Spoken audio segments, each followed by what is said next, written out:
राधा 2 जुड़वा बेटियों को जन्म देती है। लड़कियों को जन्म देते ही राधा की मौत हो जाती है। उस वक्त घर पर कोई नहीं होता। इस बात का फ़ायदा उठाकर दाई एक लड़की अपने पास रख लेती है और राधा के घर वालों को कहती है राधा इस लड़की को जन्म देते ही गुजर गई। एक कार एक्सीडेंट में राधा के पति की पहले ही मौत हो चुकी थी। राधा की सास मालती देवी उस लड़की को अपने हाथ में लेती है और कहती है, मेरी प्यारी बिटिया, मेरे बेटे की आखिरी निशानी, इस घर की वारिस है तू। ये सारी जायदाद आज से तुम्हारी है। मैं तुम्हें इतना प्यार करूंगी कि तुम्हें अपने माँ बाप की कभी कमी महसूस नहीं होगी, मेरी प्यारी बिटिया। मालती देवी की सारी बातें उसका सौतेला बेटा आकाश और बहू दोनों सुन रहे होते। नीलम को ये बात बिल्कुल अच्छी नहीं लगती। इधर दाई मालती देवी से कहती है, मालकिन अगर आप अनुमति दें तो मैं गांव जाना चाहती हूँ। मेरी माँ की तबीयत बहुत खराब है, अभी अभी तार आया है। मालती देवी को झूठ कहकर दाई उस दूसरी लड़की को लेकर गांव चली जाती है। मालती देवी उस लड़की का नाम सीता रखती है और इधर दाई भी इस लड़की का नाम गीता रखती है। नीलम को भी एक बेटी थी, उसका नाम टीना था। एक दिन वो अपने पति से कहती है, आप तो देख रहे हैं ना, माँ जी सीता से कितना प्यार करती है। वो हमें अपना मानती ही नहीं। एक दिन वो अपनी सारी प्रॉपर्टी सीता के नाम कर देगी और मेरे बेटी के हिस्से में कुछ नहीं आएगा। आप देख लेना। नीलम, तुम ये क्या कह रही हो? माँ सभी से प्यार करती है, वो हमारे बेटी के बारे में ज़रूर सोचेगी, देखना तुम। तेरे पापा तो अब मेरी एक भी बात नहीं सुनेंगे। मुझे पता है वो अपनी माँ से बहुत प्यार करते हैं। अब तेरे लिए मुझे ही कुछ करना पड़ेगा। एक दिन नीलम सीढ़ियों पे तेल गिरा देती है, जिस वजह से मालती देवी सीढ़ियों पे से गिर जाती है। उनका पैर फिसल जाता है और उन्हें बहुत चोट लग जाती है। वो अपाहिज हो जाती है। इस बात का फ़ायदा उठाकर नीलम घर की सारी भागदौड़ अपने हाथ पे ले लेती है। ऐसे ही वक्त गुजरता है। सीता और गीता दोनों बड़ी हो जाती है। क्यों रे सीता, कब से आवाजें दे रही हूँ, सुनाई नहीं देता क्या? 9 बजने में 15 मिनट बाकी है। अगर 9 बजे खाना नहीं बना तो तेरा क्या होगा? कल जितना मारा है ना, आज उससे भी ज्यादा मार खाएगी, समझी? चाची, मैं अभी खाना बनाती हूँ। तुम क्यों मेरे बेटी के पीछे पड़ी हो? उसने तुम्हारा क्या बिगड़ा है? सुबह से लेकर शाम तक तुम्हारे सारे काम करती है, फिर भी तुम उसे मारती हो। इतना अन्याय मत करो नीलम, भगवान देख रहा है, वो सबका हिसाब करता है। किस अन्याय की बात कर रही हो बुढ़िया? तुम सब ने मिलकर मुझ पर और मेरी बेटी पर जो अन्याय किया है, उसका क्या? क्या कहा? हमने और तुम पर अन्याय किया? ये कैसे हो सकता है? उल्टा चोर कोतवाल को डांटे। हाँ, ये सारी प्रॉपर्टी आपके पति ने जो सीता के नाम की है, हमारा क्या होगा सोचा क्या उन्होंने? आपने जो मुझ पर और मेरी बेटी पर अन्याय किया है, उस मुकाबले मैं जो कर रही हूँ वो कुछ भी नहीं है। तुम ये जो प्रॉपर्टी के लिए कर रही हो, ये प्रॉपर्टी तुम्हें कभी नहीं मिलेगी। देख लेना, जब पाप का घड़ा भरता है ना, तो उसे फोड़ने के लिए भगवान किसी ना किसी को तो ज़रूर भेजते हैं। देखना, मेरी सीता को बचाने के लिए भगवान किसी न किसी को ज़रूर भेजेंगे। ये प्रॉपर्टी तो मेरी और मेरी बेटी की है और वो मैं किसी भी कीमत पे हासिल कर ही रहूंगी। और रही बात सीता की, उस डरपोक सीता को कौन बचाएगा मुझसे? 9 बज गए सीता, जल्दी से खाना लगाओ। हाँ चाची, अभी लगा रही हूँ। क्यों नहीं सीता, तुम्हें तो पता है ना, ये सब मैं नहीं खाती। अरे, इसे मैंने ही कहा था ये सब बनाने। आपसे किसने पूछा? हमेशा की तरह उसकी ही साइड से बोलेंगे आप। आज तो मैं उसे ऐसा सबक सिखाऊंगी ना, जिंदगी भर याद रखेगी। चाची, मुझे माफ कर दीजिए, ये सब मैंने दादी के लिए बनाया है। उनकी तबीयत ठीक नहीं है ना, इसीलिए। अरे, उस बुढ़िया की तबीयत ठीक नहीं है, इसमें मैं क्या कर सकती हूँ? तू क्या ये खाना खिला के हमारी तबीयत खराब करनी चाहती है? नीलम हमेशा की तरह सीता को बहुत मारती है। सीता रोते रोते दादी कन जाती है। दादी, चाची मुझसे इतनी नफरत क्यों करती है? आज तो उन्होंने मुझे कितना मारा है। देखिए मेरी हालत क्या हो गई है दादी। मुझे लगता है मैं कहीं भाग जाऊं, पर मैं आपको छोड़कर जा भी नहीं सकती। दादी, तू भाग जा यहाँ से, मेरी फिक्र मत कर। मैं कह रही हूँ ना, तू चली जा यहाँ से। लेकिन दादी, मैं भागकर जाऊं भी तो किधर? आपके सिवा इस दुनिया में मेरा है ही कौन जो मुझे सहारा दे? ऐसा है एक जो हमारी मदद कर सकता है। जिसने तुम्हारी माँ की डिलीवरी कराई थी ना, वो दाई, वो सबसे वफादार है। वो हमारी जरूर मदद करेगी। तू कुछ दिनों के लिए उसके पास जा, उसे मेरा नाम बता देना। दादी की मदद से सीता घर से भाग जाती है। दूसरे दिन जब नीलम को पता चलता है कि सीता भाग गई है, वो मालती देवी से कहती है, तूने ही भगाया है सीता को, मुझे सब पता है। वरना सीता की इतनी हिम्मत ही नहीं, वो मेरे खिलाफ जाकर इतना बड़ा कदम उठा सके। अरे अरे तुम ये क्या कह रही हो? माँ क्यों भगाएगी भला उसे? वो खुद ही भाग गई होगी। कल तुमने कैसे उसे मारा है, याद है ना? आप तो हमेशा ही इस बुढ़िया और उस सीता का साथ देते हो। मैं क्या कुछ समझती नहीं? चलिए अब हम पुलिस स्टेशन जाकर सीता के गुमशुदा होने की रिपोर्ट कराते हैं। नीलम सीता के गुमशुदा होने की रिपोर्ट पुलिस स्टेशन में कराती है।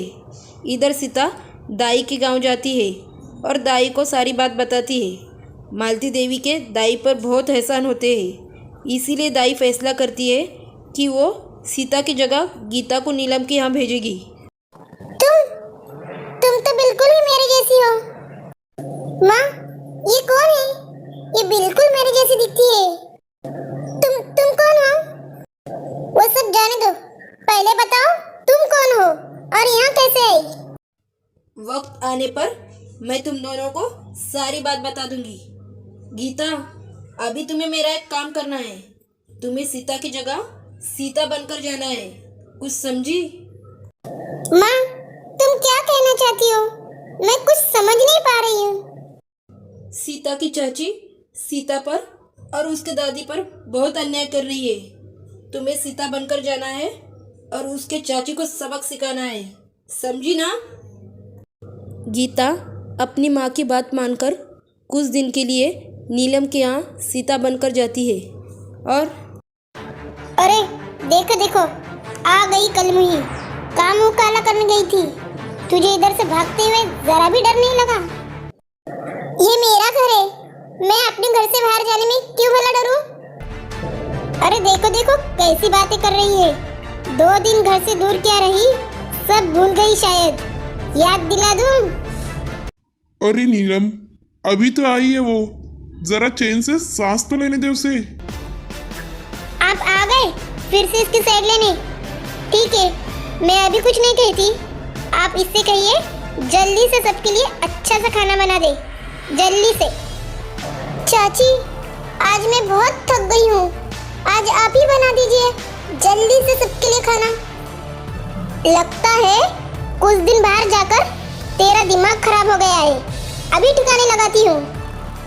नीलम जैसे ही सीता को मारने के लिए हाथ उठाती है, सीता उसका हाथ मरोड़ देती है और उसे ही मारने लगती है। अरे कलमुही, छोड़ मेरा हाथ, मुझे दर्द हो रहा है, बचाओ। अरे आप ही कुछ कहिए, सुनिए ना। अरे छोड़, मुझे बहुत दुख रहा है। ठीक है, मैं तेरी बात मानती हूँ, छोड़ ना। दर्द हुआ ना चाची? अब कोई भी कुछ भी नहीं कहेगा। अब तक सब जैसे तमाशा देख रहे थे ना, आगे भी देखेंगे। सीता प्लीज मेरी माँ को छोड़ दो, उन्हें बहुत दर्द हो रहा है, प्लीज सीता। ठीक है मेरी जान, तू कहती है तो छोड़ देती हूँ, लेकिन आज से घर का सारा काम तू और तेरी माँ करेगी, समझी? समझ गई बेटा, सब समझ गई। नीलम और उसकी बेटी उधर से चले जाते हैं। क्या बात है, आज तो कमाल ही हो गया। तुमने नीलम और टीना को अच्छा सबक सिखा दिया। सीता बेटा, तुम आ गई। मैंने सब देख लिया। अच्छा सबक सिखाया तुमने उन दोनों को। दादी माँ, अब सब ठीक हो जाएगा, आप फिक्र मत करिए। चाची किधर हो आप? 9 बज गए, अभी तक खाना नहीं बनाया क्या? सीता बेटा, वो बहुत दिनों के बाद खाना बना रही हूँ ना, इसलिए थोड़ा समय लग रहा है। आज पहला दिन है ना, इसलिए माफ़ कर देती हूँ चाची, लेकिन कल अगर 9 बजे तक खाना नहीं बना तो समझ लीजिए। आप दोनों खाना बनाकर थक गई होगी ना? कोई बात नहीं, जल्दी से घर की चकाचक सफाई कर दीजिए और फिर जाकर आराम कर लेना। चाची ये क्या, ठीक से कीजिए, काम चोरी मुझे बिल्कुल पसंद नहीं है, आपको पता है ना। तू क्या देख रही है? चल जल्दी से अपनी माँ की मदद कर, जल्दी जल्दी साफ कर। उई माँ, मेरी कमर, कितना काम करा रही है सीता। किस जन्म का बदला ले रही है मुझसे, पता नहीं। माँ, कुछ तो कीजिए आप। अगर सीता ऐसे ही हमसे काम कराती रही तो मैं तो मर ही जाऊंगी। अरे बेटा, तू फिक्र मत कर, मैंने तेरे मामा गुलशन को बुलाया है, अब वो ही उसे ठीक कर सकता है। चलो जल्दी जल्दी साफ सफाई कर लो, और भी काम बाकी है तुम्हारे। दीदी, ये क्या, आप क्यों काम कर रही है? ये सब काम तो सीता का है। अच्छा वो गुलशन, तू आ गया। मामा जी, देखिए ना, उस सीता ने मेरी और माँ की कैसी हालत बना दी है। अब आप ही कुछ कीजिए। लगता है वो मेरा मार भूल गई है। किधर है वो सीता? अभी मजा चकाता हूँ उसे। माँ, आज बहुत मजा आएगा। मामा जी देखना उसे कैसा सबक सिखाएंगे। गुलशन सीता को चाकू से डराने की कोशिश करता है, लेकिन सीता वही चाकू उसके गर्दन पर रख देती है। जानी, ये बच्चों के खेलने की चीज नहीं है, ये चाकू है। गर्दन पे लग जाए तो गर्दन कट सकती है, समझे क्या? मुझे मारने आए थे, अभी दिखाती हूँ तुझे। आइंदा से मुझसे पंगा लिया ना तो ये चाकू पेट में घुसेड़ दूंगी, समझे? दीदी, किधर थी आप? उस सीता ने कितना धोया है मुझे। मुझे तो पूरा यकीन है वो हमारी सीता है ही नहीं। गुलशन, जरा अपनी हालत तो देखो, कितना मारा है उस सीता ने तुम्हें, इसीलिए ऐसी बहकी बहकी बातें कर रही हो। एक दिन गीता अपनी माँ से बातें कर रही होती है तो गुलशन उन दोनों की बातें सुन लेता है और गीता के माँ का पीछा करता है। उसे पता चल जाता है कि घर में नकली सीता है, असली सीता गांव में है। वो अपने बहन को सारी बातें बता देता है।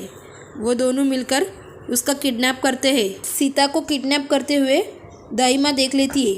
वो मालती देवी को जाकर सारी बात बता देती है। मालकिन, पहचाना ना मुझे? अरे दाई, तुझे कैसे भूल सकती हूँ मैं? तेरे वजह से तो मुझे सीता मिली है। मालकिन, मुझे माफ़ कर दीजिए मालकिन, मुझसे बहुत बड़ा अपराध हुआ है। औलाद के मुंह में आकर मैंने ये सब कर दिया, मुझे माफ़ कर दीजिए मालकिन। ये तो क्या कह रही है दाई? मैं कुछ समझ नहीं पा रही हूँ। मालकिन, उस रात राधा ने एक नहीं बल्कि 2 बेटियों को जन्म दिया था और उसमें से एक बेटी को मैंने चुरा लिया। अगर तू सच कह रही है तो मेरी दूसरी पोती किधर है? माँ, आप ये क्या कह रही है? हम कुछ समझ नहीं पा रहे। मालकिन, यही आपकी दूसरी पोती गीता है। गीता, अपने बहन को बचा लो, गुलशन और नीलम ने उसे किडनैप किया है।